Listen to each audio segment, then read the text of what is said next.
Video में बच्चों हम लोग पढ़ने वाले हैं कुछ इंग्लिश ग्रामर के ट्रांसलेट इनटू इंग्लिश करके, जिसमें हम लोग कुछ ऐसे ट्रांसलेशन पढ़ेंगे जैसे कि मैं पढ़ने को हूँ, मैं जाने को हूँ।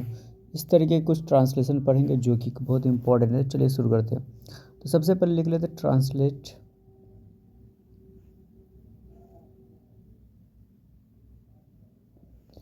ट्रांसलेट इनटू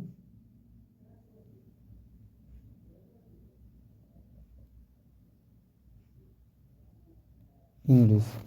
अब ट्रांसलेट इनटू इंग्लिश में सबसे पहला जो क्वेश्चन अगर मान लीजिए रहेगा,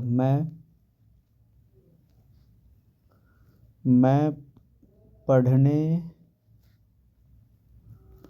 पढ़ने को हूँ। सेकंड आपको रहेगा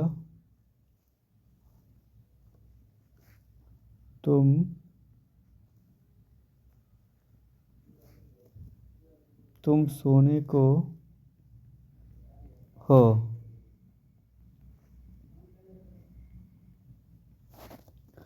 वह हंसने को है। ठीक है, तो इस तरीके के ट्रांसलेशन होंगे। तो इसको हम किस तरीके से बनाएंगे, तो चलो बच्चों हम लोग देखेंगे ध्यान से, बहुत आसान तरीके से सीखेंगे। जैसे कि मैं आपको बता दूं कि इस तरीके ट्रांसलेशन, जैसे मैं पढ़ने को हूँ, लास्ट में को हूँ है, को हो, इस तरीके के अगर आपको वाक्य हिंदी वाक्य के लास्ट में देखेंगे तो उसको हमको बनाना है कैसे। उसमें जो होता है जैसे मैं है यहाँ पे, ठीक है, तो सबसे पहले तो हम मैं का इंग्लिश आई होता है, आई लिखेंगे।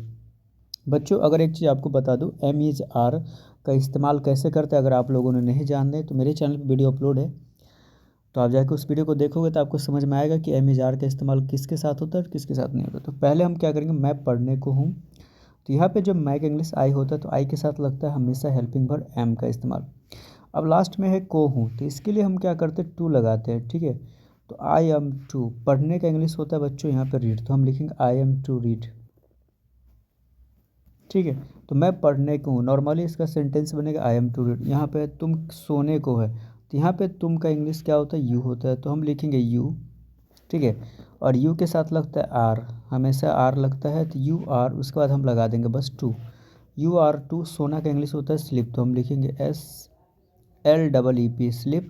ठीक है, तो इसका हो जाएगा तुम सोने को हो, यानी यू आर टू स्लिप। वह हंसने को है, तो वह का इंग्लिश क्या होता है, ही होता है, तो हम ही लिखेंगे, और ही के साथ हम लगाते हैं इज़, उसके बाद लगाएंगे टू, तो ही इज़ टू। हंसने का इंग्लिश होता है लाफ, तो हो जाए LAUGH लाफ। तो ऐसे ट्रांसलेशन को हम लोग बनाते हैं जो कि बहुत ही बेसिक होता है। वैसे हम और क्वेश्चन लेते हैं और कुछ लेते हैं, आपको यहाँ पे और समझ में आएगा।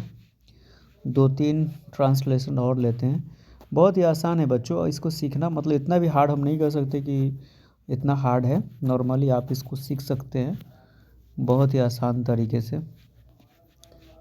शायद आपको समझ में आया होगा कि कैसे हम बना सकते हैं नॉर्मली। चलिए शुरू करेंगे, एक और एग्जांपल लेते हैं। ठीक है, 3 लिए थे, अब 4 नंबर हम लेंगे। तो चौथे में चलिए जैसे रहेगा कि वे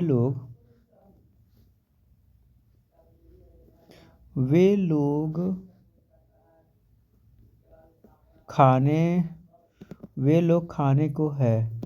ठीक है, तो इसको हम कैसे बनाएंगे, सेम टू सेम इसमें आपको क्या करना है कि सेम वही चीज़ करना। लास्ट में देखिए को है, और वे लोग का इंग्लिश होता है बच्चों दे होता है। ठीक है, दे, और दे के साथ ही जो होता है आर, तो आर लगाएंगे दे आर। उसके बाद होता है टू, खाने का इंग्लिश होता है इट, तो लिखेंगे दे आर टू ईट, हो गया, नॉर्मली कुछ नहीं है।